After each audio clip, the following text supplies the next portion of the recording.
Selamat malam pemirsa, TVRI Stasiun Maluku kembali menjumpai Anda lewat penayangan program Maluku Antar Nusa.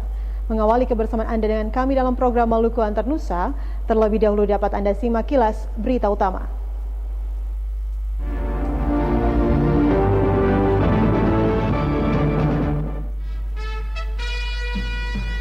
Kasus korupsi dana BOS 13 di Kabupaten Buru disidangkan.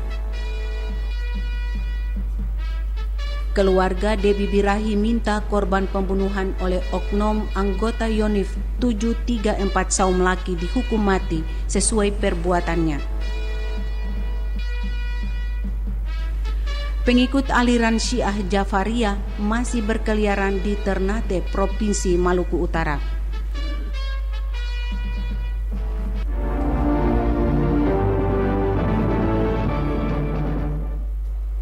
Pemirsa, demikian antara lain topik utama Maluku Antar Nusa malam ini, dan bersama saya Alen Leka Tompesi, kita jelang Maluku Antar Nusa selengkapnya.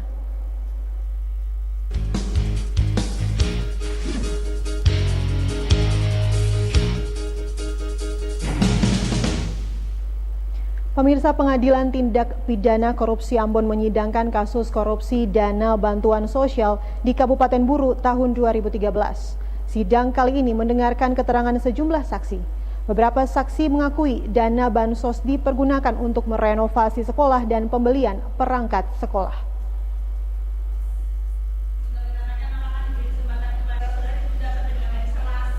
Sukiman, terdakwa kasus korupsi dana bantuan sosial tahun 2013, kembali duduk di kursi pesakitan di Pengadilan Tindak Pidana Korupsi Ambon siang tadi. Sidang dengan agenda pemeriksaan saksi itu dipimpin Ketua Majelis Hakim Didit Asmiatun. 5 orang saksi yang dihadirkan oleh Jaksa Penuntut Umum, masing-masing Kepala SD Unit 5 Subaheri, Kepala SD Unit 15 Yakib, Kepala SD Gogrea Yasir Laitupa, dan Kepala SD Unit 6 Wahyudi. Dalam keterangannya, 5 orang saksi mengakui menyerahkan uang senilai 30 juta rupiah kepada terdakwa. Penyerahan itu atas permintaan terdakwa berdasarkan arahan dari Kementerian Pendidikan Republik Indonesia.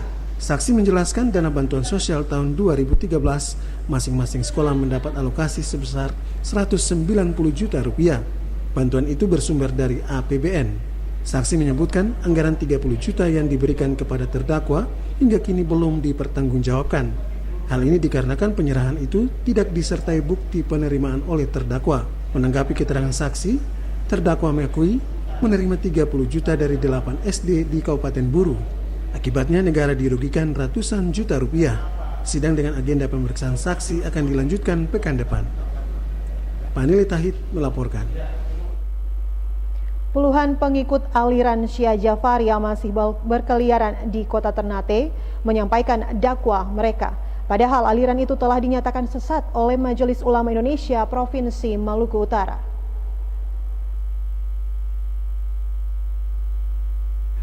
Lebih dari 20 kepala keluarga di Kelurahan Marikurubu, Kota Ternate Tengah, masuk dalam daftar pengikut aliran Syiah Jafariyah.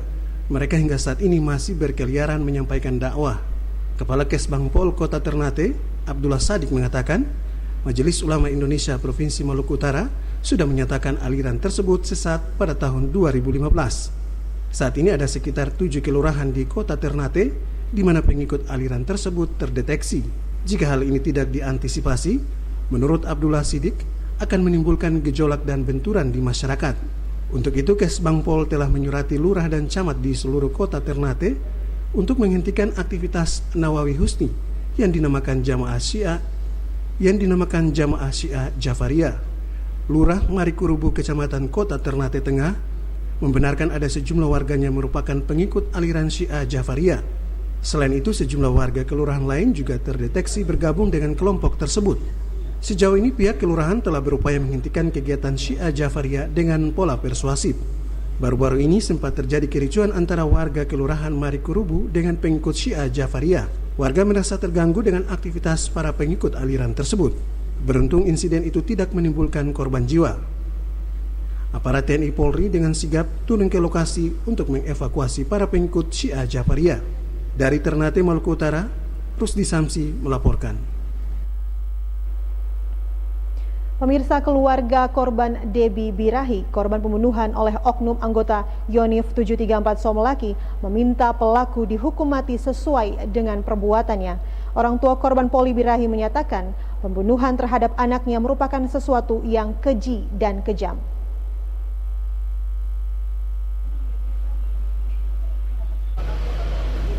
Penyelidikan terhadap kasus pembunuhan oleh oknum anggota Yoni 734 Somelaki terhadap istrinya mendapat perhatian khusus dari Lembaga Bantuan Hukum Peradi Kota Ambon. Ketua LBH Peradi Kota Ambon, Krislato Perisa menyatakan, pembunuhan terhadap Debbie Birahi merupakan pembunuhan berencana. Karenanya tim penyidik dari Denpom harus menggunakan pasal 340 KUHP tentang pembunuhan berencana dengan ancaman hukuman mati. LBH Peradi Kota Ambon siap mengawal kasus itu berdasarkan permohonan dari keluarga korban. Sedikitnya 150 pengacara anggota LBH Peradi Kota Ambon siap mengawal kasus tersebut. Kronologis yang kami baca dari keluarga, kami menduga keras ini sudah ada rencana dari awal, sehingga kami berasumsi bahwa perkara ini kami berharap akan disidik dengan landasan pasal 340 tentang pembunuhan berencana.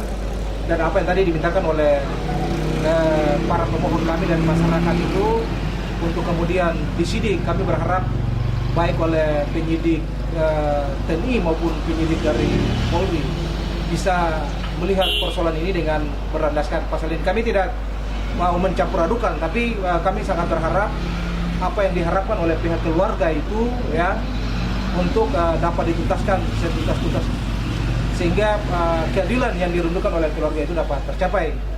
Orang tua korban meminta pelaku pembunuhan terhadap anaknya harus dihukum mati setimpal dengan perbuatannya. Itu pertama, pecah Pak. Kedua, pembunuhan seperti anak saya Pak. Bagaimana anak saya mati membunuh, dia juga harus mati membunuh Pak. Mati sadis juga Pak. Itu permintaan saya sebagai orang tua. Di dunia ini harus lihat anak saya bahwa itu mati sadis Pak. Dulu zaman dulu Pak. Masa RMS, masa PKI tidak terjadi demikian seperti itu Pak. Dunia sekarang yang begitu kencang Pak, bisa jadi demikian Pak. Dia ambil sudah lalu hukum Pak, dia sudah lalu hukum Pak, sudah lalu hukum. Jadi Pak, tolong Pak, dia harus mati sama-sama dengan anak saya juga, mati sadis Pak, harus mati bunuh Pak. Harus mati bunuh Pak. Saya minta itu harus mati sama dengan anak saya Pak. Masalah ini diekspos keluar supaya tentara itu punya mata terbuka semua mengenai perbuatan dong punya anak buah ini. Jadi lain kali semboleh ada begini, kalau macam ada begini semua ada tentara di muka bumi ini, daripada dong cuma baik di ketemu muka dong bilang iya kita urus padahal di belakang saya ada urusan. Jadi kalau macam dong saya urus baik, beda perkataan terakhir dia akan menyesal seumur hidup sampai dia mati sekali. Pembunuhan terhadap Debbie Birahi oleh oknum anggota Yonif 734 terjadi pada Senin 9 September 2016 lalu. Korban dibunuh dan dibuang dengan tangan terikat.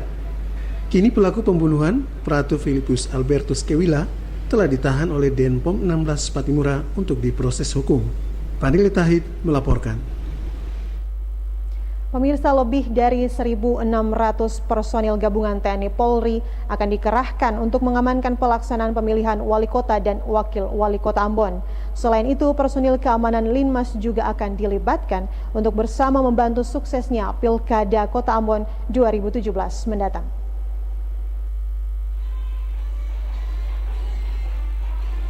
Aparat gabungan yang akan dikerahkan untuk mengamankan pelaksanaan Pilkada Kota Ambon itu terdiri dari 2/3 kekuatan Polres Pulau Ambon dan Pulau-Pulau Lease, 500 personil Polda Maluku, dan dibantu 130 personil Kodim 1504 Ambon. Untuk mengecek kesiapan personil yang terlibat dalam pengamanan Pilkada Kota Ambon itu, Selasa sore dilaksanakan apel gelar pasukan Operasi Mantap Praja Siwalima 2016. Apel gelar pasukan ini dipusatkan di lapangan Letkol Purnawirawan Krista Paritantui. Kegiatan ini dipimpin Kapolres Pulau Ambon dan Pulau-Pulau Lease, AKBP Harold Wilson Huae. Selain aparat keamanan gabungan, pada Pilkada Kota Ambon nanti juga akan melibatkan 1.442 linmas, baik dari wilayah Kota Ambon dan Kabupaten Maluku Tengah.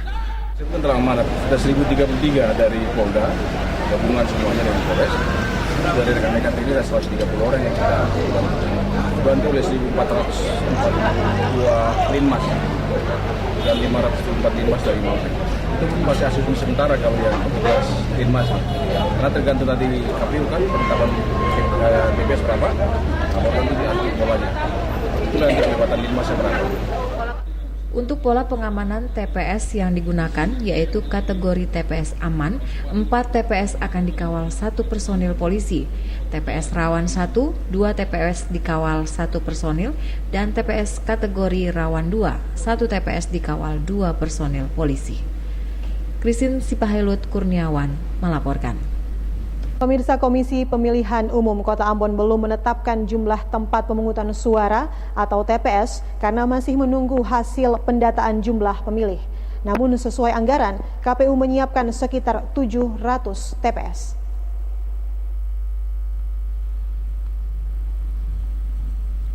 Ketua KPU Kota Ambon, M. Kainama mengatakan penetapan TPS untuk Pilkada Kota Ambon belum dilakukan.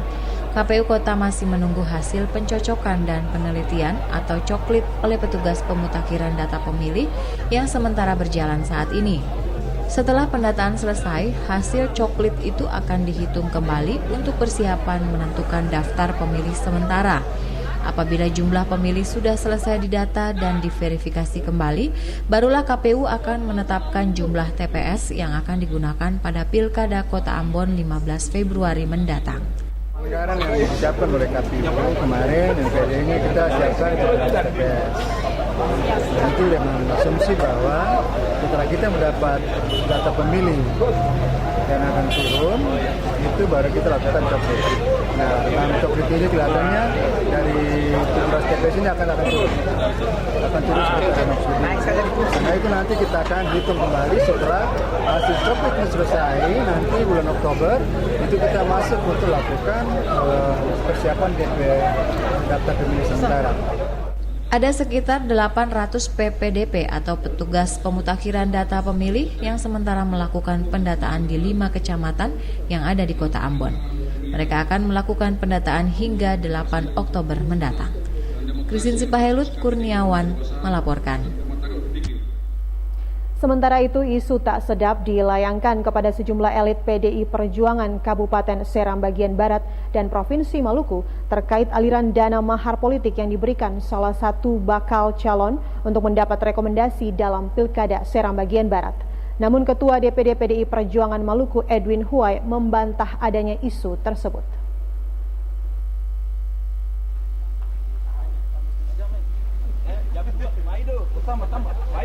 Ketua DPD PDI Perjuangan Maluku Edwin Huai membantah adanya uang pelicin ratusan juta rupiah yang mengalir kepada elit kader PDI Perjuangan SBB dan Provinsi Maluku untuk mendapatkan rekomendasi pada Pilkada Kabupaten SBB.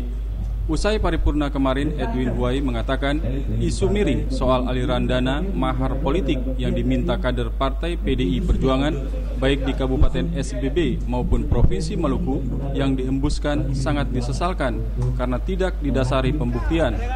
Edwin Huai berharap kepada pihak-pihak yang menuding kader PDI Perjuangan meminta mahar politik itu menyampaikan bukti-bukti. Jika ada bukti, Edwin Huai berjanji akan menyikapinya secara serius.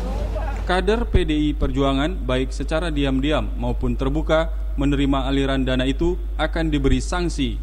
Hal ini sudah menjadi komitmen PDI Perjuangan. Ya, saya kira buktinya aja deh. Karena kalau PDI Perjuangan selama ini kan diterpa isu dulu nih. Kalau saya ada laporan tertulisnya, saya tidak lanjut pasti. Selama ini isu dari banyak orang itu kan selalu isu saja tuh. Isunya ini, buktinya nggak ada gitu. Kalau bagus ada bukti kan, jangan sampai ya. Kami di PDI Perjuangan tidak ada mahar politik. Untuk 5 rekomendasi tidak ada mahar politik. Sama sekali tidak ada mahar politik. Saya pernah wanti-wanti dari awal, kalau sekiranya ada mahar politik secara diam-diam, rekomendasinya bisa saya usulkan untuk dicabut. Rahmala Tukonsina dan Bambang Yudaswara melaporkan. Pasangan Paulus Kastanya MAS Latukonsina rencananya akan mendaftar sebagai bakal calon wali kota dan wakil wali kota Ambon di KPU Kota Ambon pagi tadi. Namun rencana tersebut ditunda karena fisik rekomendasi Partai Kebangkitan Bangsa, salah satu partai pendukung Pantas, belum diterima tim pemenangan.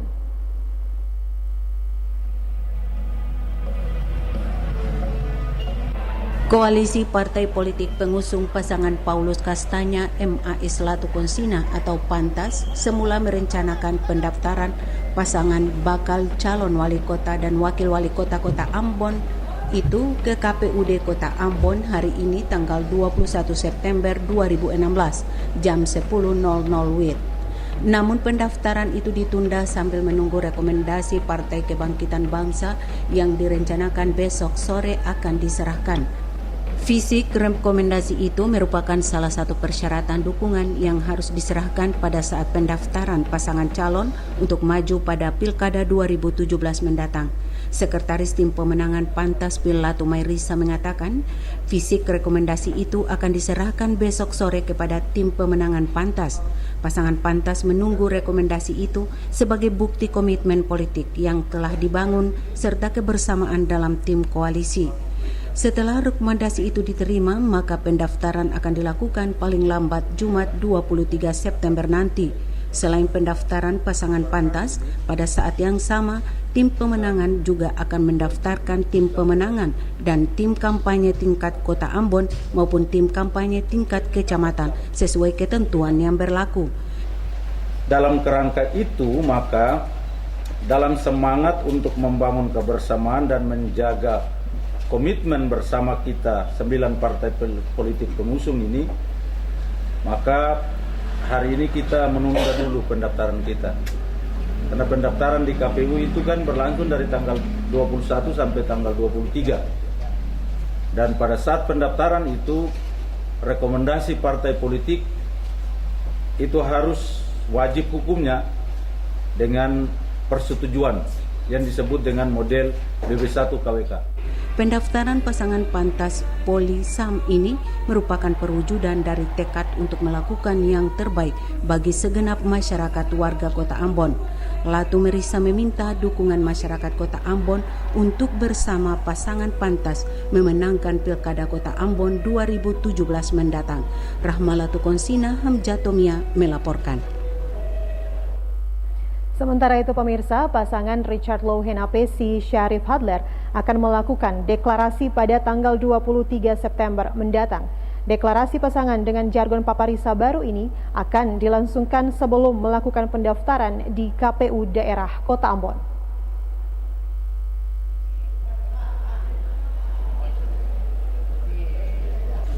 Sebelum melakukan pendaftaran pada tanggal 23 September mendatang, pasangan Richard Louhen APC Syarif Hadler yang dikenal dengan jargon Paparisa baru akan melakukan deklarasi. Ketua Bapilu DPC P3 Kota Ambon Reza Bahaweres menyatakan pasangan Richard Louhen APC Syarif Hadler yang diusung dalam Pilwakot 2017 mendatang sebelum mendaftar ke KPUD Kota Ambon akan melakukan deklarasi pasangan calon. Reza Bahaweres menjelaskan deklarasi Paparisa baru rencananya akan dipusatkan di lapangan Brimob Tantui seusai pelaksanaan sholat Jumat. Seth Pormes selaku Ketua Bapilu DPD Partai Golkar Kota Ambon juga memastikan pelaksanaan deklarasi pasangan Paparisa baru pada hari Jumat. Seusai deklarasi menurut Seth Pormes akan dilanjutkan dengan pendaftaran pasangan calon di KPUD Kota Ambon. Merencanakan mendaftarkan pasangan ini sekaligus deklarasi pada tanggal 23 September 2016 sore. Karena pada hari terakhir itu juga adalah hari terakhir pendaftaran dan sesuai dengan peraturan Komisi Pemilihan Umum nomor 9 tahun 2016. Nah, batas waktu pendaftaran di hari terakhir itu adalah sampai jam 12 malam.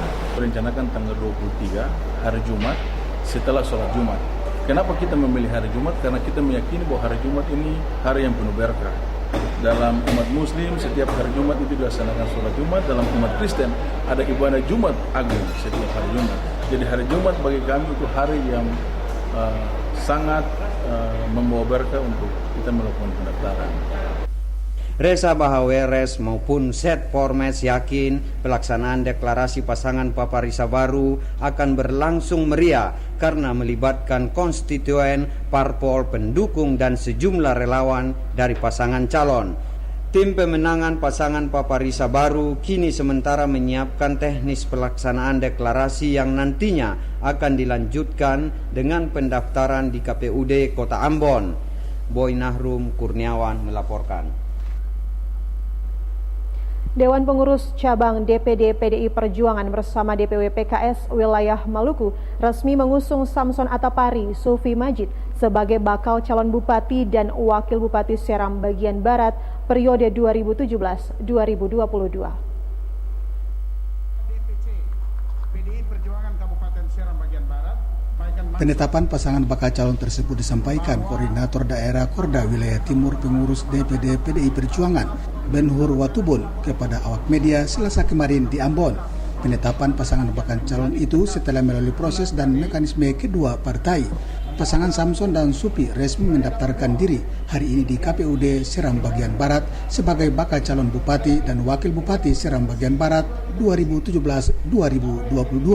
DPC PDI Perjuangan Kabupaten Seram bagian Barat telah menunaikan tugasnya di mana memproses Bapak Samson Atapari dan Bapak M. Sufi Majid sebagai calon bupati dan wakil bupati Kabupaten Seram bagian Barat.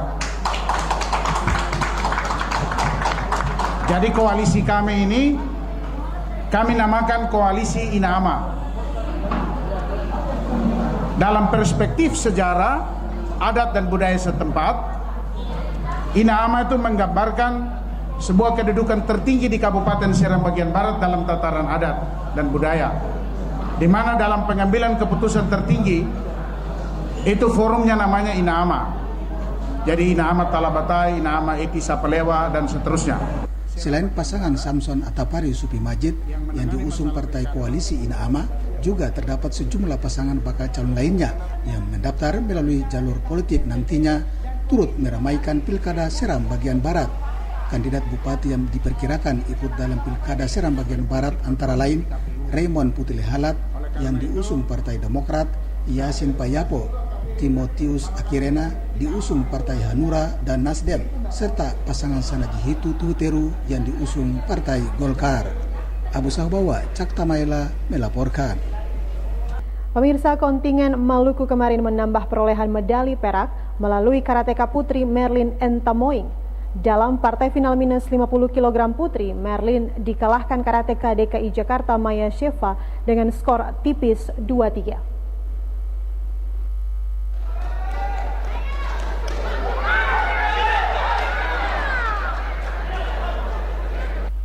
Langkah menuju partai final dilakukan Merlin Entamoing karateka putri Maluku yang bertanding di kelas minus 50 kg dengan sangat baik.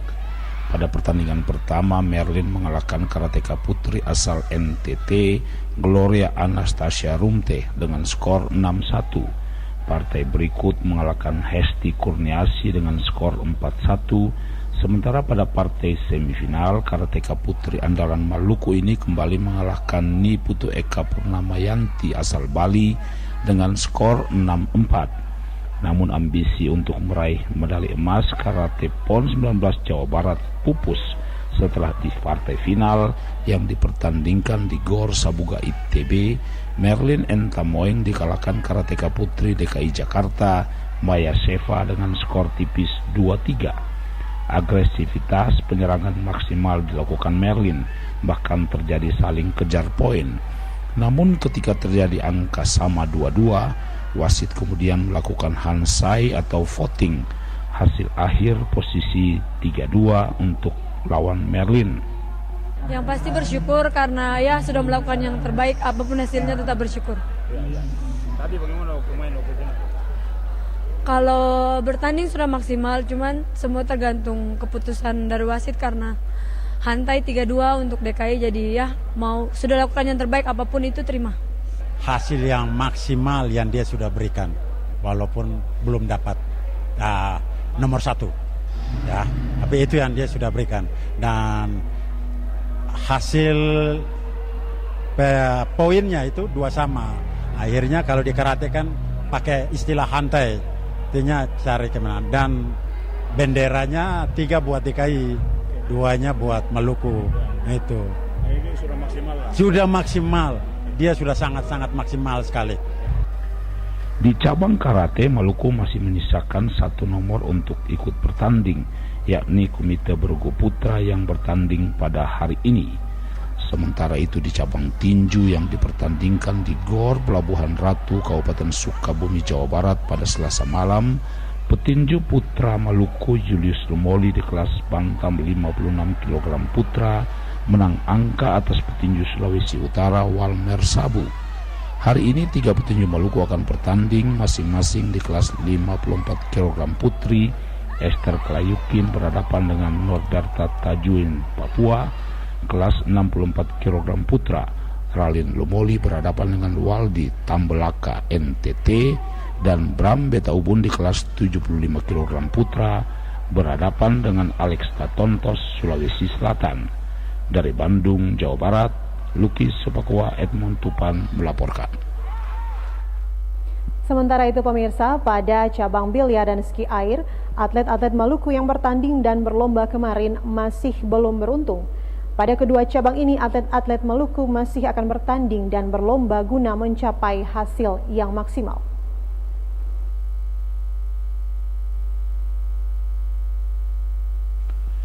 Dalam pertandingan biliar yang dipertandingkan di GOR Siliwangi, Bandung, Selasa siang kemarin, Maluku menurunkan pebiliar putra atas nama Abraham Tomasoa di nomor 8 ball single. Abraham Tomasoa berhadapan dengan Ramli, pebiliar asal Jawa Timur. Bertanding 7 set dalam kurun waktu lebih dari 1 jam, Abraham rupanya kurang tenang dalam menghadapi lawannya, apalagi ketika dirinya gagal memasukkan bola 8 atau bola terakhir pada kedudukan 4-5. Pada saat gagal itulah kesempatan bagi pebiliar Jawa Timur Ramli untuk memasukkan seluruh bola dan mengungguli Tomasoa dengan skor 6-4. Pada set terakhir, pebiliar Maluku ini lagi-lagi gagal dan kemenangan diraih pebiliar Jawa Timur dengan skor 7-4. Hari ini Maluku juga menurunkan pebiliarnya masing-masing Abraham Tomasoa dan Henry Manuputi di nomor ganda bola 15. Sementara itu di cabang ski air yang dilombakan di Danau Kota Baru Parahyangan, Bandung Barat Selasa pagi, 2 atlet ski air putri Maluku masing-masing Cynthia Lahalo dan Hesti Lesi juga gagal dalam nomor slalom 12 bola atau 12 bui. Baik Cynthia maupun Hesti gagal dan terjatuh ketika baru melewati bui pertama. Manajer ski air Maluku Mon Haurisa mengakui atlet-atletnya masih minim dalam mengikuti sejumlah lomba, sementara lawan-lawan mereka seperti dari Jawa Timur, DKI Jakarta dan atlet ski air tuan rumah Jawa Barat rutin berkompetisi, bahkan berlatih di luar negeri dan memiliki pelatih asing. Ternyata di bawah pengisian mereka jatuh di bui yang pertama, sehingga untuk selanjutnya tidak mungkin masuk lagi. Sudah selesai dari Shalom. Kalau harapan putra, kita yakin nanti besok kita lihat di mana putra itu ada 4 orang atas nama Cornelis Lewerisa, Brian Lewerisa, Marcel Leitemu, dan juga Gary Samima. Itu sebentar juga mereka akan laga tanding Shalom babak pengisian. Peluang bagaimana Pak? Peluang daripada keempat atlet ini kira-kira dari 4 kira-kira ada salah satu bisa masuk. Atlet-atlet ski air putra dan putri Maluku kembali turun berlomba di tempat yang sama, Danau Kota Baru Parahyangan, Bandung Barat pada nomor trik. Dari Bandung, Jawa Barat, Luki Sopakua, Edmond Tupan melaporkan.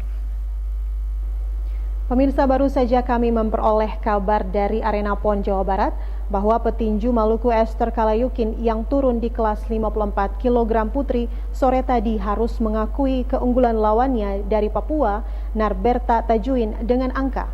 Esther sempat terpukul jatuh dan dihitung wasit di ronde keempat. Dan hari ini selain Esther, 2 petinju Maluku lainnya akan bertanding, masing-masing Ralin Lumoli di kelas 64 kg putra melawan Waldi Tambuleka dari Nusa Tenggara Timur dan Bram Bataubun dari kelas 75 kg putra melawan Alex Tatontos dari Sulawesi Selatan. Dan dari cabang selam dilaporkan atlet selam putri Maluku Vivi Pariwuri akan melanjutkan lomba besok pagi. Sementara dari cabang layar, 2 atlet putra Maluku masing-masing Zakaria Selesi dan Gottlieb Ayal juga akan melanjutkan pertandingan besok. Kini kita beralih ke berita selanjutnya. Pemirsa, sejak dilantik tanggal 13 September lalu, pejabat Bupati Seram bagian Barat Ujir Halid menyatukan komitmen para pegawai negeri sipil di daerah tersebut untuk memberikan pelayanan secara maksimal kepada masyarakat.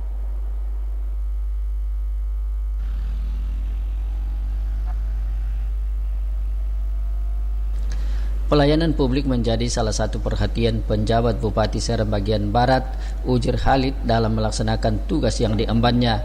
Pelayanan publik secara maksimal hanya dapat dilakukan oleh pegawai negeri sipil yang memiliki kedisiplinan tinggi.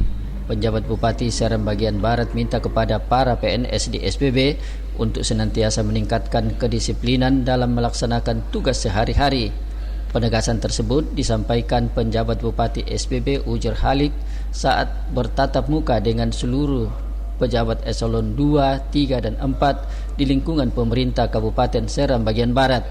Tatap muka tersebut untuk menyatukan komitmen para PNS di Kabupaten Seram bagian Barat dalam melaksanakan fungsi pemerintahan dan pembangunan.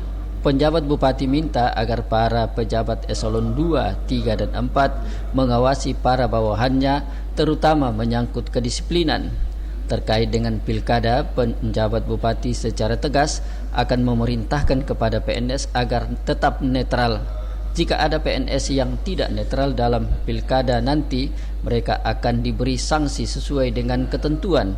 Terkait dengan pelantikan pejabat eselon 2 di lingkungan pemerintah SBB 7 September lalu yang diduga menyalahi ketentuan, penjabat Bupati mengatakan akan mengumpulkan data pendukung. Data-data pelantikan akan disampaikan kepada Gubernur Maluku. Seperti diketahui tanggal 7 September 2016 lalu, Bupati SPB Yakobus Putih Halat melantik sejumlah pejabat eselon 2 di lingkungan pemerintah Seram bagian Barat. Pelantikan dilakukan Yakobus Putih Halat 5 hari sebelum masa jabatannya berakhir sebagai Bupati Kabupaten Seram bagian Barat. Informasi yang berkembang, pelantikan dilakukan setelah mereka lulus uji lelang jabatan. Julius Padaunan melaporkan. Rapat pemutakhiran data yang dilaksanakan pemerintah Provinsi Maluku dimaksudkan untuk mengetahui respons objek pemeriksa dalam menindaklanjuti hasil pemeriksaan aparat pengawas pemerintah dalam penyelenggaraan pemerintahan. Kegiatan tersebut diikuti utusan kabupaten kota se-Provinsi Maluku.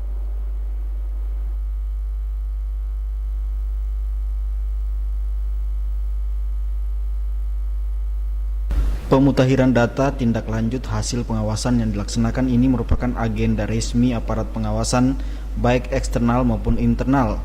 Aparat pengawasan eksternal yaitu BPKRI, sementara aparat pengawas internal yaitu BPKP, Inspektorat Jenderal Kementerian atau lembaga dan Inspektorat Provinsi maupun kabupaten kota.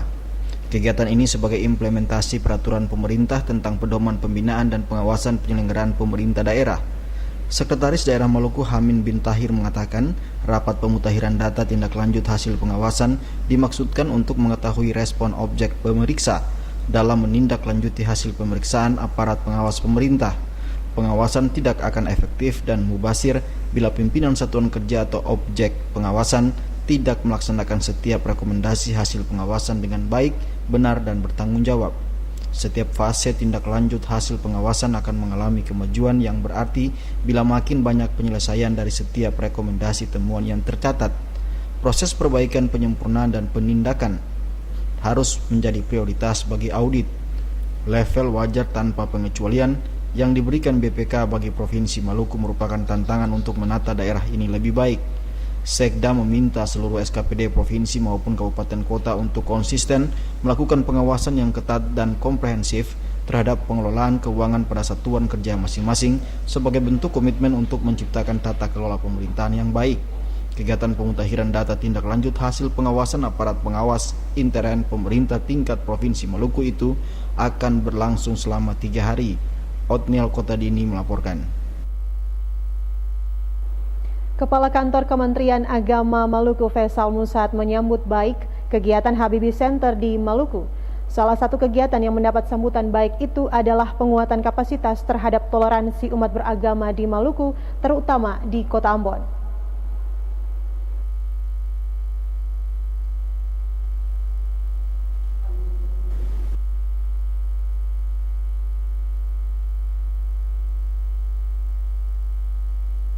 Untuk mendukung upaya pemerintah Provinsi Maluku dalam menjadikan daerah ini sebagai laboratorium kerukunan umat beragama, pemerintah membuka kesempatan seluas-luasnya bagi berbagai elemen untuk melakukan kegiatan yang bermuara pada peningkatan toleransi umat beragama.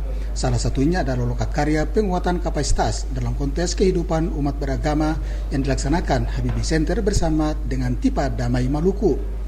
Lokakarya tersebut dimaksudkan untuk memperoleh masukan dan saran dalam mendukung terciptanya kehidupan beragama yang lebih harmonis, cinta damai dan berkarakter yang sejalan dengan semangat membangun Maluku dalam konteks hidup orang basudara.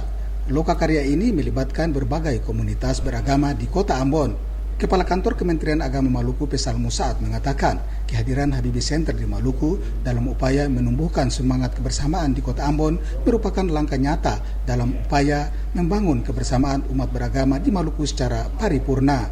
Artinya sekali lagi selaku Kakadul Kementerian Agama Provinsi Maluku yang mengemban tugas mendorong keharmonisan dan toleransi antara umat beragama Provinsi Maluku, saya menyampaikan terima kasih kepada Institut Tipa Damai Maluku bersama The Habibie Center, kemudian Hendri Dunan dan lembaga LSM lainnya baik dalam maupun luar negeri. Saya ucapkan terima kasih karena saat ini kan pemerintah Provinsi Maluku sedang menyiapkan Maluku ini sebagai laboratorium kerukunan antar umat beragama. Tentu event ini penting dalam kerangka kita bersama-sama membangun kerukunan.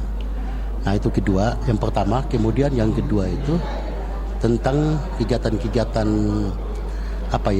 menyiapkan fasilitator mediasi untuk penyelesaian konflik. Saya kira itu menjadi penting juga. Penting karena ini kan pemberdayaan dari tokoh-tokoh agama, kemudian pemuda lintas agama.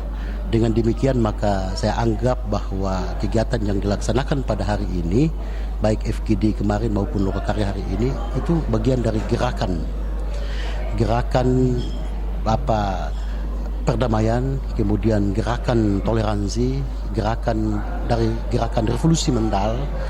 Koordinator Habibie Center Sopan Peranto mengatakan Yayasan Habibie Center dalam misinya telah melakukan survei dan evaluasi di sejumlah daerah rawan konflik seperti Aceh, Papua, dan Maluku. Mereka melihat langsung kondisi kehidupan masyarakat dan permasalahan di setiap daerah. Manual mediasi ini bisa dimanfaatkan oleh masyarakat di Ambon, umumnya di Maluku, bagaimana bisa mengimplementasikan upaya-upaya atau memfasilitasi mediasi di tingkat lokal seperti itu. Itu upaya yang kami harapkan dari Lokakarya 3 hari ini. Abu Sahubawa, Cakta Maela melaporkan. Pemirsa, Kepengurusan Departemen Gereja Sidang Jemaat Allah Kota Ambon dan Pulau Ambon dilantik oleh Ketua Pengurus Wilayah GSJA yang berlangsung hari Senin malam. Ketua Wilayah GSJA Pendeta Ferry Dumeda meminta kepengurusan dapat menjalankan tugas pelayanan berdasarkan tuntutan zaman.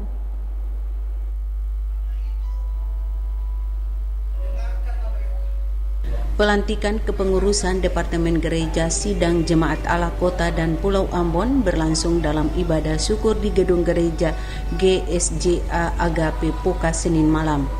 Pendeta JH Sahureka dalam khutbahnya meminta kepengurusan GSJA Kota dan Pulau Ambon dapat menjalankan tugas pelayanan berdasarkan tuntutan zaman, dengannya tercipta jemaat yang berkualitas dalam iman. Sahureka mengakui dalam melaksanakan pelayanan pasti mengalami hambatan dan tantangan. Namun tantangan dan hambatan itu merupakan keindahan tersendiri bagi jalannya pelayanan untuk kepentingan umat. Sahureka menyatakan tugas pelayanan harus melakukan dengan keikhlasan hati dengan tugas keumatan itu dapat bermanfaat bagi peningkatan spiritual umat. Sahureka berharap melalui pelantikan kepengurusan Departemen Gereja Sidang Jemaat Allah Kota dan Pulau Ambon dapat menghadirkan damai sejahtera bagi banyak orang. Saat melantik kepengurusan Departemen Gereja Sidang Jemaat Allah Kota dan Pulau Ambon, Ketua Wilayah GSJA Pendeta Ferry Dumeda mengatakan, kepengurusan dapat membangun iman serta meningkatkan spiritual anggota jemaat untuk selalu bersyukur atas tuntutan dan pemeliharaan Tuhan. Selain itu juga dapat meningkatkan pelayanan bergereja. Dumeda berharap melalui pelantikan itu dapat menjalankan tugas dan fungsi pelayanan bergereja dalam membangun pelayanan umat. Pelantikan kepengurusan Departemen Gereja Sidang Jemaat Allah Kota dan Pulau Ambon ditandai dengan penyerahan naskah pelantikan dari Ketua Wilayah PGSJ kepada pengurus Departemen Kota dan Pulau Ambon. Penyerahan itu merupakan agenda dari Gereja Sidang Jemaat Allah Poka. Pani Letahid melaporkan. Beragam profesi yang kini disandang alumni Fakultas Perikanan Universitas Patimura Ambon Angkatan 85 tidak menghalangi mereka untuk kembali berkumpul dalam ajang reuni ini. Alumni IKAPELA larut dalam nostalgia mengingat masa-masa kuliah 30 tahun yang silam.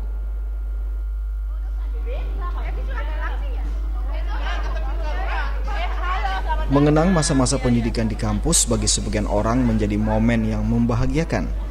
Seperti yang dilakukan Ikatan Alumni Fakultas Perikanan dan Ilmu Kelautan atau IKAPELA Unpati Angkatan 85. Reuni IKAPELA digelar untuk merangkul para alumni Fakultas Perikanan Angkatan 85 yang sudah tersebar di berbagai daerah. Di awal kegiatan para alumni berkumpul dalam acara Ramatamah. Momen ini dimanfaatkan dengan saling melepas kangen dan berbagi pengalaman. Reuni tidak hanya dijadikan wahana berkumpul, namun pemicu untuk merajut kebersamaan membangun alma mater.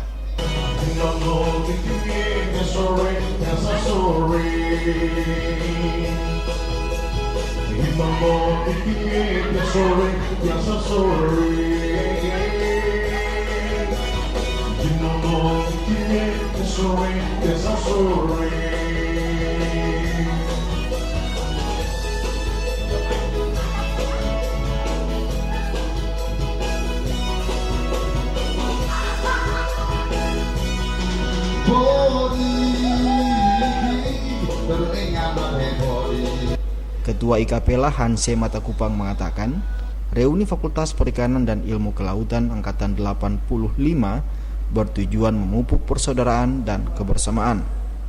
Tidak hanya berkumpul, momentum ini dijadikan ajang memberikan motivasi bagi mahasiswa yang kini sementara menuntut ilmu di Fakultas Perikanan dan Ilmu Kelautan Unpati Ambon. Matakupan berharap reuni IKAPELA dapat menghasilkan langkah strategis sekaligus membangun Provinsi Maluku, utamanya di sektor perikanan dan kelautan. Sebenarnya reuni ini semua orang sudah tahu, reuni ini kan kumpul-kumpul, tapi kumpul-kumpul bermanfaat. Artinya di fakultas ini penilaian kualifikasi institusi juga akan lebih baik dan meningkat itu kalau ada kontribusi daripada alumni kepada alma maternya, sehingga alma mater ini bisa didukung maju dan lebih maju lagi. Alma mater ini atau Fakultas Perikanan dan Ilmu Kelautan ini kan punya fungsi untuk menjadikan sumber daya manusia dari belum tahu tentang perikanan dan kelautan menjadi tahu tentang perikanan dan kelautan dan mengisi pembangunan dalam bidang perikanan dan kelautan. Pada reuni kali ini, alumni IKAPELA bernostalgia dengan mengunjungi tempat-tempat wisata. Mereka juga mengunjungi kampus Fakultas Perikanan dan Ilmu Kelautan. Dalam kesempatan itu, alumni menyempatkan diri bertatap muka dengan para dosen. Mereka juga mengunjungi ruang perkuliahan dan laboratorium di fakultas itu. Minggus Noya melaporkan. Pemirsa, peningkatan prestasi suatu cabang olahraga membutuhkan atlet yang mampu. Untuk merealisasikan hal itu dibutuhkan atlet muda yang berbakat untuk dibina.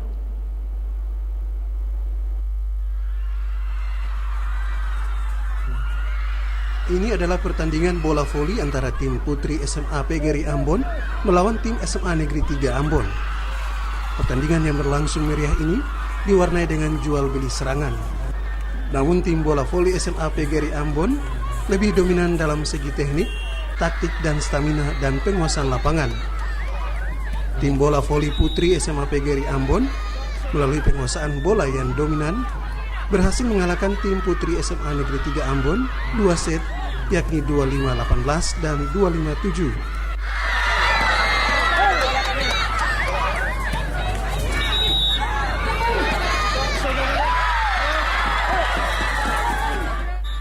Sementara di final putra berhadapan antara tim SMA Negeri 7 Ambon dengan SUPM Ambon.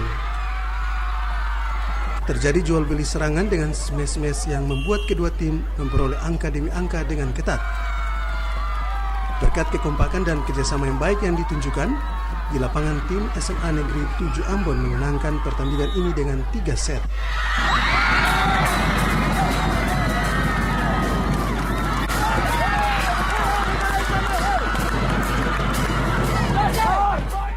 Kejuaraan bola voli antar pelajar tahun 2016 yang digelar KONI Kota Ambon ini merupakan upaya peningkatan prestasi atlet yang mumpuni.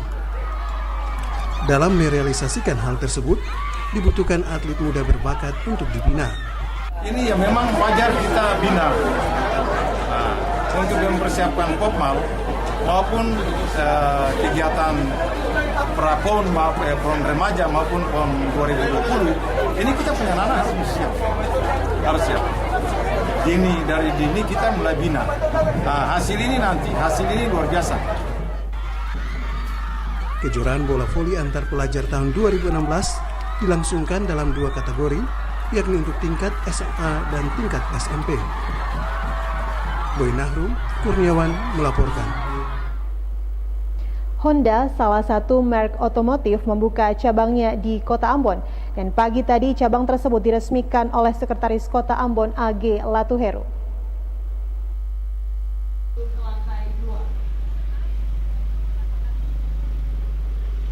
Honda kembali melebarkan sayapnya di Maluku dengan meresmikan dealer Honda selaras di kawasan Batu Meja Kota Ambon. Dealer ini dilengkapi dengan fasilitas 3S, yaitu sales, service, dan spare part. Selain itu, dealer tersebut juga dilengkapi outlet suku cadang yang menjamin ketersediaan suku cadang dengan lebih lengkap dan cepat bagi konsumen. Fasilitas lain yang disediakan juga yakni ruang internet, kafe, serta tempat permainan anak. Direktur Utama PT Selaras Maluku Motor, Yosua Arta, mengatakan meningkatnya permintaan serta angka penjualan Honda saat ini selaras dengan perluasan jaringan dealer baru di daerah. Dengannya konsumen akan lebih mudah dalam mendapatkan berbagai produk serta layanan purna jual. Customer ya jadi nyaman sekarang. Sekarang kita kan kalau orang mau servis berkala apa bisa kesini kan. Sebelumnya kan customer kalau belum ada Honda dealer resmi, mereka beli mobil Honda, mereka kalau mau servis kan nggak bisa, belum ada dealer resmi kan. Nah sekarang mereka udah bisa gitu. Dan sekarang kalau kayak showroom kita kalau jualan mobil, kita juga kasih gratis paket cermat gitu. Paket cermat tuh misalnya kayak gratis servis berkala selama 3 tahun. Target kita pertama adalah sekitar 15 per bulan. 15 per bulan? Per bulan, iya. 15 unit ya? 15 unit per bulan. Peresmian dealer Honda selaras yang terletak di kawasan Batu Meja dihadiri sejumlah konsumen. Sekretaris Kota Ambon AG Latuheru mengatakan, dengan dibukanya dealer Honda selaras Ambon akan mengurangi beban servis di dealer-dealer di luar daerah. Selain itu, kehadiran dealer selaras Ambon akan memberikan pendapatan bagi daerah. Meski baru diresmikan, namun penjualan mobil di dealer tersebut telah dilakukan sejak Juni lalu dengan jumlah penjualan sebanyak 50 unit kendaraan. Dengan harga bervariasi antara 100 hingga 500 juta rupiah. Minggus Noya melaporkan.